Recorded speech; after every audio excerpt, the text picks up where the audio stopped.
আমরা তো আলেমদের তো ফারেক করতে চাই না, আমরা তো আলাদা করতে চাই না। আলেমরা আলাদা হতে চায়, কারণ তাদের বিশাল স্বার্থ, এই স্বার্থ জাতীয় স্বার্থ, তাদের রাজনৈতিক স্বার্থ।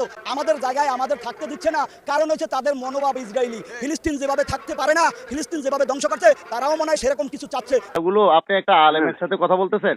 তুমি আলেম না তো, তুমি তো আলেম। তুমি কিসের আলেম? আমি আলেম না। তুই আলেম না, তুই আলেম। তুই জাকাত ফিতর খেয়ে মানুষ হইছো, তুই আলেম কিসের? ওকে ওকে ওকে, আল্লাহ তাআলা হিদায়াত করুক ওকে, আপনাদের। 24 তারিখে আসবো, তোর পিটন দেওয়া হবে। তোর কোন বাপ আছে সে যেন ঠেকায়। তুই আসিস। আমাদের সকল দাবি দেওয়া ভদ্রভাবে পেশ করছি, শেষ করি, ভদ্রভাবে পেশ করছি। যদি না হয় সেটা কিভাবে আদায় করতে হয় সেই সকল পদ্ধতি অবলম্বন করে আমরা আদায় করবো ইনশাআল্লাহ। যদি আপনি শক্তিকেই দেখতে চান, তাহলে পাল্টা শক্তি হিসাবে আমরা আপনাদের কাছে পেশ হবো ইনশাআল্লাহ। নাউযুবিল্লাহি মিন যালিক।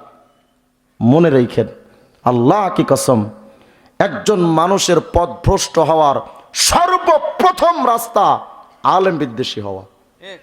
সর্বপ্রথম রাস্তা কেন জানেন?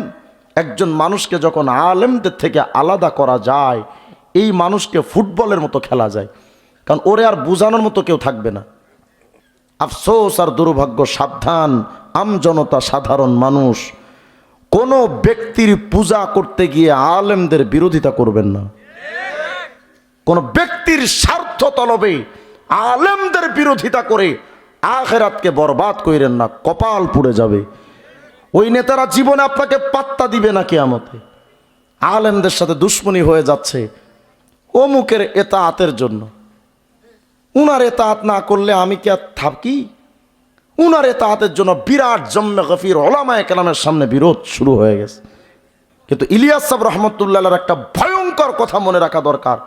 বর্তমানের শ্রেষ্ঠ মুফতি, পাকিস্তানের মুফতি আজম আল্লামা তাকি উসমানী দামাত বারাকাতুহুল আলিয়া, হযরত ওয়ালার বাবা ছিলেন মুফতি শফি রহিমাহুল্লাহ, বিজ্ঞ একজন আলেম, সেই জামানার পাকিস্তানের শ্রেষ্ঠ আলেম, মারিফুল কোরআনের লেখক যিনি, অসংখ্য কিতাবের রচয়িতা। মুফতি শফি রহমতুল্লাহ আলাইকে একদিন ইলিয়াস সাহেব রহমতুল্লাহ আলাই ডেকে বলতেছেন, শফি, আমার বড্ড ভয় হয়। আমি তো তাবলীগ জামাতের বাণী, প্রতিষ্ঠাতা, তৈরি করে গেলাম, উম্মার একটা হেদায়েতের রাস্তা খুলবে ইনশাআল্লাহ, আল্লাহ এই রাস্তার মাধ্যমে আল্লাহ হেদায়েত দিবেন।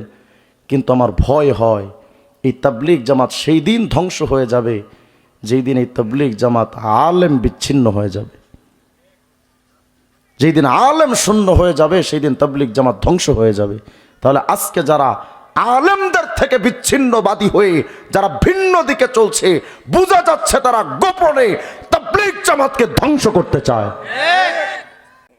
কথায় কথায় কিছু মানুষ আজকে দেখবেন কয়, আলেমরা কি জানে, এরা তো ডাল খায়া মানুষ হইছে, এরা তো মানুষের বাড়িটা খেয়ে মানুষ হইছে, তা আমরা তো ডাউল খেয়ে আলেম হইছি, আর তুমি বিরিয়ানি খেয়ে বাম্বু হইছো মিয়া। আমরা তো আল্লাহকে চেনার জন্য কিছু মওয়াজ পেয়েছি। মানুষের উলামায়ে কেরামের গুরবত, তাদের দারিদ্রতাকে নিয়ে যারা কটূক্তি করে, প্রকারান্তরে তারা রাসূলের কটূক্তি করে। হযরত আবু হুরায়রা রাদিয়াল্লাহু আনহু কি ধনী ছিলেন না গরিব? কথা কয় না। গরিব ছিলেন। ক্ষুধার যন্ত্রণায় আবু হুরায়রা নবীজির দরওয়াজার সামনে মৃগী রোগীর মতো পড়ে থাকতেন। সাহাবীরা মনে করতেন মনে হয় মৃগী রোগে ধরেছে। গরিব ফান্ডে যা আসতো ওখান থেকে অসংখ্য দারুল আরকামের সাহাবায়ে কেরাম খেয়েছে। আজকে যারা যাকাত ফিতরার টাকা খেয়ে আলেম হয়েছে বলে যারা কটূক্তি করে, নবীর কটূক্তি করেছে তারা, সাহাবীদেরকে কটূক্তি করেছে তারা। আল্লাহ আমাদেরকে হিদায়াত দান করেন। কোন ব্যক্তি পূজা করব না। জিকির হবে কার? ফিকির হবে কার? গোলামি হবে কার? স্লোগান হবে কার? কিয়ামতের ময়দানে তোমার পীর তো দূরের কথা, বাপ মা দূরের কথা, নবীরা পর্যন্ত নফসি নফসি করতে থাকবে। সেখানে তুমি আমি কি?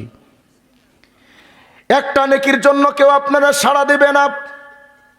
সবাই তো নফসি, আল্লাহ আমারে বাঁচান, নফসি নফসি চিৎকার দিতে থাকবে। একটা নেকির জন্য দাঁড়ে দাঁড়ে ঘুরবে, কিন্তু একটা নেকি কেউ দেবে না। অথচ মুমিন, আল্লাহ পাক আপনাকে আমাকে এতটা সুযোগ দিলেন, এই দুনিয়ায় থেকে জাস্ট একটা সেকেন্ডে কয়েক লক্ষ কোটি নেকি কামাই করা যায়। এক সেকেন্ডে আমলটা বলবো। সূরা লুকমানের 27 নম্বর আয়াত আল্লাহ পাক বলেন, ওয়ালাউ আন্নামা ফিল আরদি মিন শাজারাতিন আকলাম ওয়াল বাহরু ইয়ামুদ্দুহু মিন বাদিহি সাবআতু আবহুর মা নাফিদাত কালিমাতুল্লাহ। আল্লাহ পাক বলেন, বান্দা পৃথিবীর সমস্ত গাছগুলা যদি কলম বানাও, পৃথিবীর সমস্ত গাছগুলো যদি কলম হয়, আর পৃথিবীর এক সমুদ্রের সাথে যদি আরো 7টা সমুদ্র জোড়া দিয়া 8টা সমুদ্রের পানিরে যদি কালি বানাও, শুনতেছেন তো? 8টা সমুদ্রের পানিরে যদি কালি বানাও, এই কালি আর ওই কলম দিয়া আল্লাহর কালেমা লিখতে শুরু করো, কলম কালি শেষ হবে, কালিমা লেখা শেষ হবে না। কি অর্থ? এই আয়াতটা তাফসীর করতে গিয়ে হযরত ইকরামা বলেন, তাফসীরে কুরতুবীর 13 নম্বর খণ্ডে 398 নম্বর পৃষ্ঠার বর্ণনা। হযরত ইকরামা বলেন, শুনো, লানাফিদাল বাহরু ক্বাবলা আন ইয়ানফাদা সাওয়াবু মান ক্বালা লা ইলাহা ইল্লাল্লাহ।